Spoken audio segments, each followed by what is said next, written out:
जैसे जैसे इजराइल और हिजबुल्लाह जंग के करीब आ रहे हैं, वैसे वैसे इजराइल की मुश्किलें और बढ़ती जा रही हैं, क्योंकि पहले तो यमन का हूती सिर्फ कम दूरी के हथियारों से इजराइल, अमेरिका और अन्य पश्चिमी देशों के जहाजों पर हमले कर रहा था, लेकिन अब उसके पास ऐसे हथियार आ चुके हैं जो सीधे तेल अवीव में तबाही मचा सकते हैं। दरअसल हूती ने अरब सागर में इजराइल के एक जहाज पर स्वदेशी हाइपरसोनिक मिसाइल से हमला किया है। हूती का दावा है कि ये उसकी पहली हाइपरसोनिक मिसाइल है, जिसे इजरायली जहाज MSC सारा V के ऊपर दागा गया है। और इससे पहले हूती ने एक नई स्वदेशी मिसाइल फिलिस्तीन का वीडियो भी रिलीज किया था, जिसे इजराइल के लाल सागर के बंदरगाह वाले शहर ईलत पर दागा गया था। और इस हमले के बाद हूती ने कहा था कि उसका हमला एकदम सटीक रहा है, लेकिन हमले में किसी के हताहत और नुकसान की खबर नहीं आई थी। और अब MSC सारा V पर हाइपरसोनिक मिसाइल से हमले की खबर आई है। इसको लेकर हूती के प्रवक्ता ब्रिगेडियर जनरल याया सारी ने ट्वीट कर अपनी एक पोस्ट में कहा कि यमन के सशस्त्र बलों ने पहली बार अरब सागर में MSC सारा V जहाज पर हमला करने वाली मिसाइल की पहचान उजागर की है। ये मिसाइल स्वदेशी हाइपरसोनिक मिसाइल है, जो एडवांस तकनीक से लैस है, हमला करने और लंबी दूरी पर पहुंचने में एकदम सटीक है।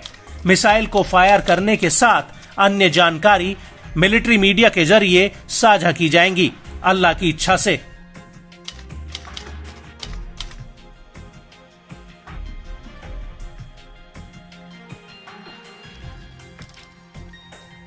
लेकिन अब हूती की इस नई मिसाइल से मिडिल ईस्ट में एक बड़ी तबाही आ सकती है। वो इसलिए कि हूती अब लंबी दूरी के टारगेट्स पर हमला करने में सक्षम हो गया है। इसका सबूत MSC सारा V जहाज पर हमला है, जो 25 जून 2024 को एडन की खाड़ी से करीब 450 किलोमीटर दूर निश्तून के दक्षिण पश्चिम में था, और तभी हूती ने उसके ऊपर हमला कर दिया।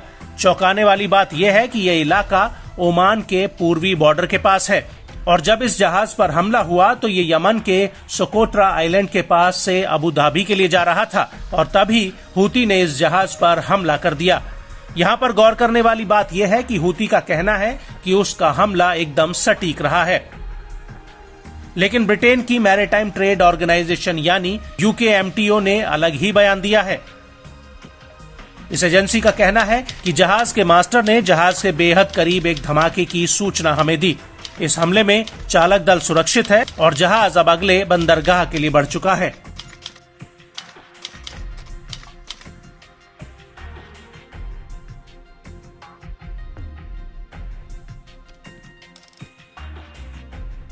आपको बता दें कि हूती ने इससे पहले भी लंबी दूरी पर हमला करने का दावा किया है, लेकिन इनमें से अधिकतर हमले यमन के तट के करीब ही थे।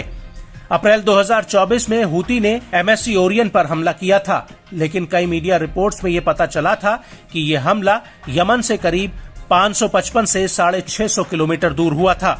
और इससे पहले मार्च 2024 में ही खबर आई थी कि हूती ने अपनी खुद की हाइपरसोनिक मिसाइलों की मैन्युफैक्चरिंग शुरू कर दी है, जो मैक 8 की स्पीड तक उड़ान भर सकती हैं। और इन रिपोर्ट्स की वजह से हिंद महासागर में हूती के हमलों का खतरा और ज्यादा बढ़ गया था। और ऐसी भी खबरें आई थी कि ईरान हूती को नई मिसाइलें दे रहा है, जिसके बाद हूती ने एक नई मिसाइल का वीडियो और फोटो रिलीज किया था, जिसका नाम उसने हातेम 2 रखा था।